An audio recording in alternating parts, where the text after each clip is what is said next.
Today's enlightening entertainment will be presented in Persian and English with subtitles in Arabic, Alexese or Vietnamese, Chinese, English, French, German, Hindi, Hungarian, Indonesian, Japanese, Korean, Malay, Persian, Portuguese, Russian, Thai, and Spanish.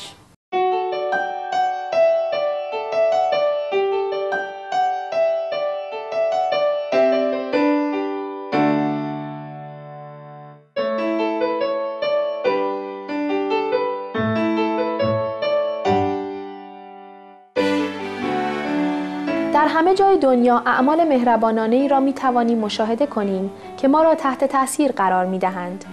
افرادی از اقشار، ادیان و فرهنگ‌های گوناگون فرای وظایفشان خود را وقف دیگران می‌کنند تا به آنان بدون قید و شرط کمک نمایند. اقدامات شریف ایشان موجب ارتقای کل بشریت می‌شود. به منظور تجلیل از این فعالیت‌های اصیل و همچنین برای اینکه افراد بیشتری از این الگوها الهام گیرند، استاد اعظم چینگ های جوایزی را در نظر گرفته‌اند تا از نمونه‌ترین، سخاوتمندترین، خوشقلب‌ترین و شجاع‌ترین افراد در میان ما تقدیر نمایند.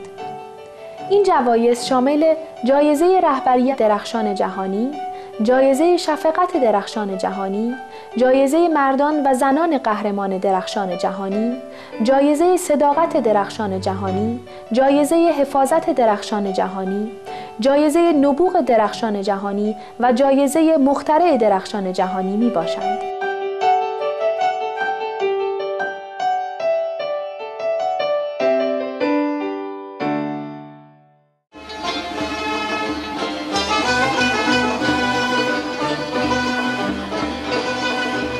در زبان سانسکریت کلمه آریا یعنی اصیل و شریف.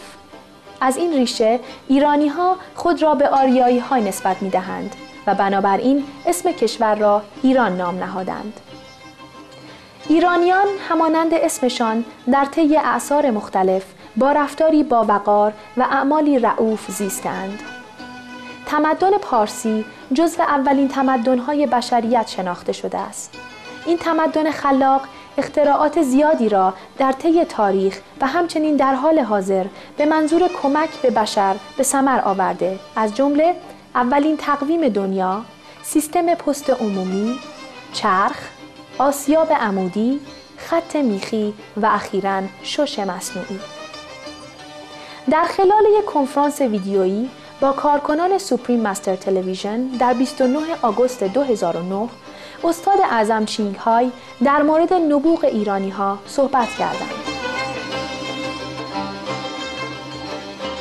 There are many extraordinary inventions have happened in Iran. Recently, I heard they even are making artificial lung right now. I had not heard that before. Heart, we heard about it, but lung is difficult. Now they are making it already in Iran. Many other extraordinary inventions came from Iran. And I'm very, very proud of your people. They're so smart. میلیون ها انسان در سراسر دنیا دچار مشکلات بینایی می باشند. به خصوص در کشورهای فقیرتر، آن افرادی که دچار این مشکلات هستند، کیفیت زندگی بسیار پایینی دارند. برای نسل‌های آینده چرا ما باید مشکل شبکیه داشته باشیم؟ چرا باید به این راحتی ما میتونیم بیماری‌های شبکیه را برطرف کنیم؟ چرا اینقدر نابینا در سطح جهان داشته باشیم؟ آقای مجید دشتی امیدوار است که با اختراع دستگاه خود بینایی را به میلیون‌ها بیمار بازگرداند. با این دستگاه میتونیم بدون عمل جراحی، بدون استفاده از دارو، به طور غیر مستقیم، بدون تماس با صورت یا چشم، با این دستگاه بیماری‌های مختلفی که نام میبره میتونیم درمان کنیم. بدون کوچکترین عارضه و عوارض، بدون درد، بدون هیچ گونه عوارض برگشتی. آقای دشتی، یک مهندس مکانیک از یزد در ایران، مخترع دستگاهی معروف به چشم الماس می باشند. بعد از 11 سال کار پرتلاش، آقای دشتی چشم الماس را تکمیل کرد که از امواج الکترومغناطیسی برای مداوای مؤثر چندین بیماری چشم بدون جراحی یا اثرات جانبی زیانبار استفاده می کند. این دستگاه زمانی که تنظیم شد برای بیمار خیلی راحت از طفل 2 ساله تا افراد مسن میتونن به راحتی از این دستگاه استفاده کنن. هیچ دردی نداره این دستگاه، هیچ گونه عوارضی نداره، از هیچ گونه دارویی ما استفاده نمیکنیم. مدت زمان درمان خیلی کوتاهه، حداقل 10 دقیقه، حد اکثر 30 دقیقه. بنا به گفته ایشان، دستگاه چشم الماس بسیاری از ناراحتی‌های چشم را با موفقیت درمان می‌کند، از قبیل تنبلی چشم، نزدیک بینی، دوربینی، انحراف چشم، شبکوری، اشکالات شبکیه، آب مروارید و گلوکوم. طرز کار دستگاه اینه که بیمار زمانی که جلو دستگاه قرار میگیره از طریق دستگاه فرمان‌های از طریق امواج الکترومغناطیس به صورت به چشم بیمار برخورد میکنه و از چشم بیمار به صورت پیام‌های الکتریکی به مغز میره. به مغز اجباراً به طور رفلکس فرمان‌ها را به چشم برمیگردونه. به چشم در اینجا به طول مدت درمان باعث میشه این عمل که بینایی بهبود پیدا کنه. یک مشکل برای چشم معیوب این است که چگونه بتواند امواج الکترونیکی را به مغز بفرستد. خوشبختانه آقای دشتی راه حلی برای این مورد دارد. ما قبل از اینکه درمان بکنیم باید شبکیه را بازسازی کنیم که در دنیا تا الان قبل از ساخت این دستگاه روش درمانی وجود نداشت که ما از طریق استفاده از سلولای بنیادی که داخل شبکیه وجود داره این کار انجام دادیم. امواجی که میفرستیم سلولای بنیادی شبکیه به مرور زمان ترمیم میشه، به بازسازی میشه. به ما با این عمل میتونیم شبکیه رو درمان کنیم که این کار ثابت شده به ما. تحقیقات و آزمایشات ثابت کرده که اختراع آقای دشتی مشکلات و بینایی بسیاری از بیماران را ترمیم کرده است. چشم راستم قبل از استفاده از دستگاه ردیف 8، 9 و 10 تابلو را زیاد واضح و شفاف نمیدیدم، اما با چند جلسه استفاده از دستگاه چشم الماس تونستم تا ردیف 10 به صورت خیلی واضح میتونستم اونا رو پشت سر هم دیگه بگم. بیماران مختلفی که با این دستگاه طی فرمایی که الان موجود است مداوا شدن به این قراره. پسر 9 ساله که ایشون آمبلیوپی داشته یا تنبلی چشم، قبلا دیدشون 6 دام بوده که الان 10 دام شده که میتونیم بگیم 100% بیناییشون برگشته. بعد از اولین برنامه ما در مورد دستگاه چشم الماس آقای دشتی، وی درمانهای موفقیت آمیز دیگری را نیز داشته است. یکی از بیماران وی، یک بیننده سوپریم مستر تلویزیون از اسلواکی می باشد. I was doing research about amblyopia, sometimes called lazy eye, and I couldn't find many sources because everywhere the scientists or doctors were claiming there is no successful treatment for this condition. But last year I was watching Supreme Master Television, and there was mentioned that Iran invented a special device called Diamond Eye, which can treat every eye diseases. This very surprised me because advanced treatment can be treated not only amblyopia but also farsightedness and nearsightedness. So therefore I decided to come to Iran, and I really felt improvement in amblyopia, and also my diopters are less now. آقای دشتی بسیار امیدوارند که توانایی‌های آتی دستگاه چشم الماس بتواند بیماری‌های بیشتری را که مربوط به چشم هستند درمان کنند. برای دیوپتری چشم ما نمره نزدیک ببینیم تا 3 نمره میتونیم این کار انجام بدیم. ولی خب در آینده نزدیک طرح‌های دیگه هم داریم که البته اگر امکانش در اختیار ما داشته باشه نمره بالاتر حتی آستیگمات ها میتونه ما بدون عمل جراحی بدون استفاده از دارو به راحتی برطرف کنیم.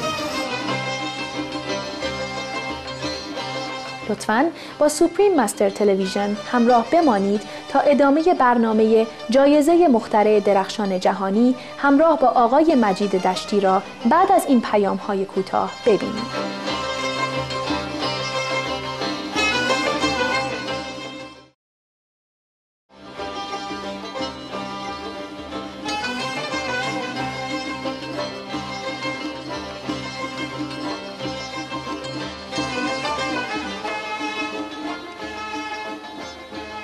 از اینکه دوباره در برنامه امروز جایزه مخترع درخشان جهانی با حضور آقای مجید دشتی مخترع چشم الماس با ما هستید متشکریم.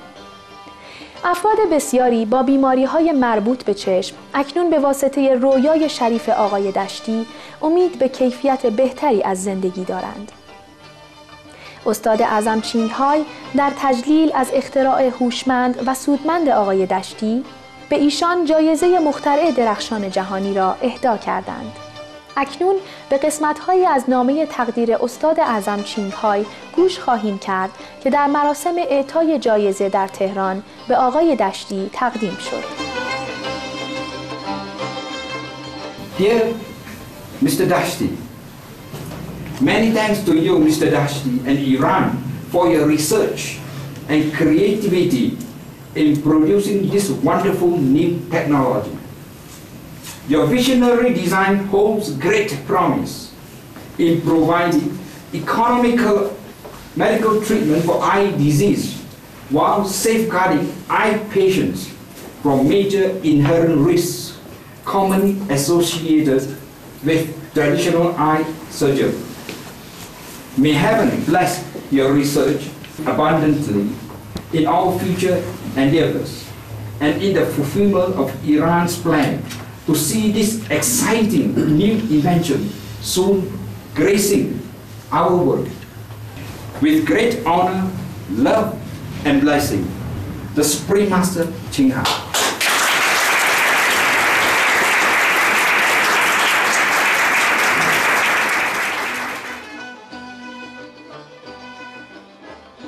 به علاوه آقای دشتی یک تندیس کریستال از استاد اعظم چینگهای و هدایایی شامل DVD، CD و کتاب‌هایی شامل پرفروشترین کتاب بین‌المللی حیوانات شریف طبیعت دریافت کردند.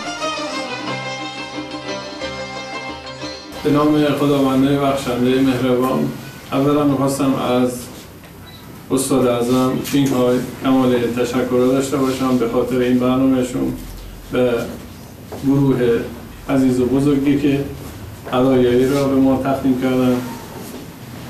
دوما یه خلاصه‌ای برای اختراع این دستگاه خواستم وقت حضور بدم.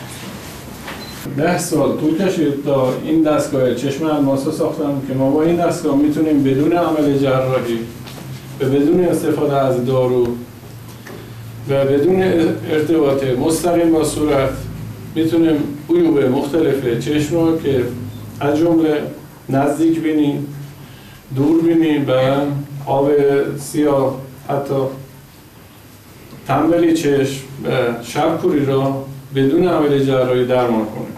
شما در مورد آینده این خودتون رو به چه صورت پیش بینی می‌کنید؟ پیش بینی من در آینده این است که سازمان‌هایی که در رابطه با تجهیزات پزشکی کار میکنن اینها که کمک بکنن این دستگاه را برای دنیا تولید بکنیم به صورت خیلی ارزان در اختیار مراکز درمانی قرار بدیم تا تمام دنیا بتونن از این دستگاه استفاده کنن. ایران اولین کشوری بوده که با این اختراع دنیا رو سرافراز کرده. میشه به ما بگید که چرا ایران تا این نقش فعالی داشته در این زمینه؟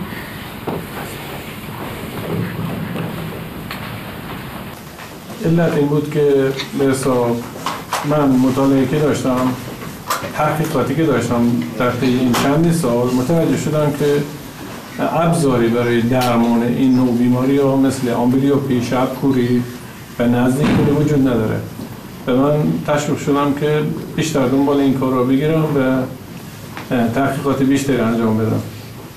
و اتفاقا در شیراز خیلی به من کمک شد، در بیمارستانی خیلی به من کمک شد که بیماران مختلف را تحت مراقبه قرار دادیم به کمک پزشکان و این باعث شد که حساب تحقیقات من بیشتر ادامه پیدا کنه و موفقیت‌های بیشتری هم دست بیاره.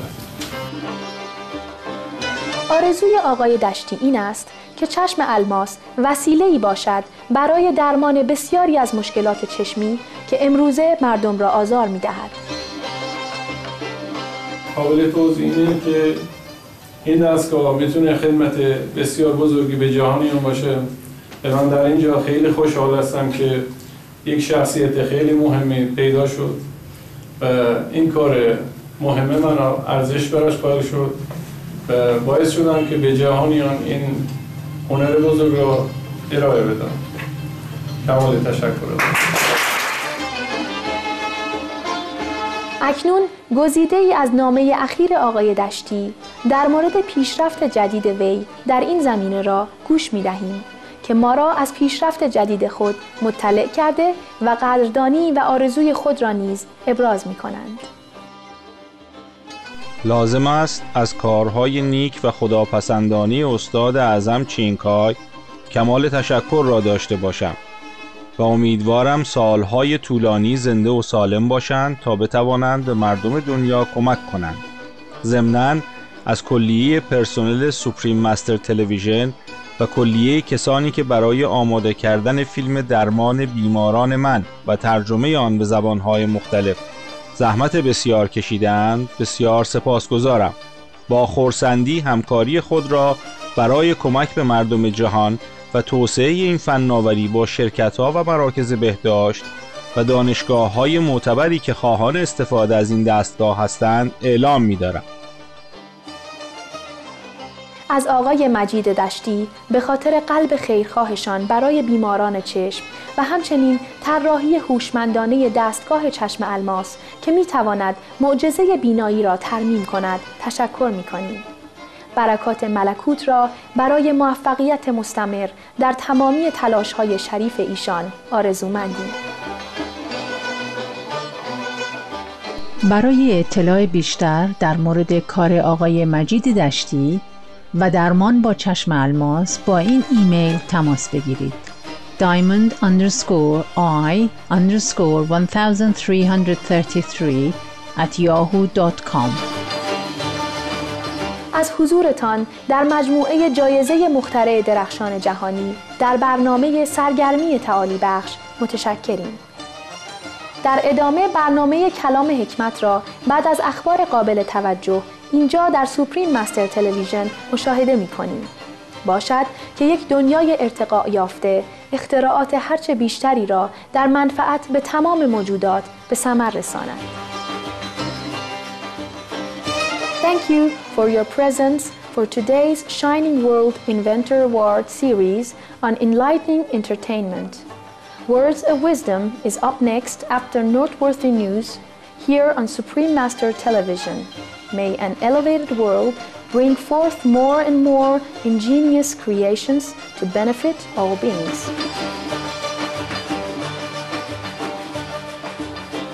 For more details, please visit www.suprememastertv.com/EE.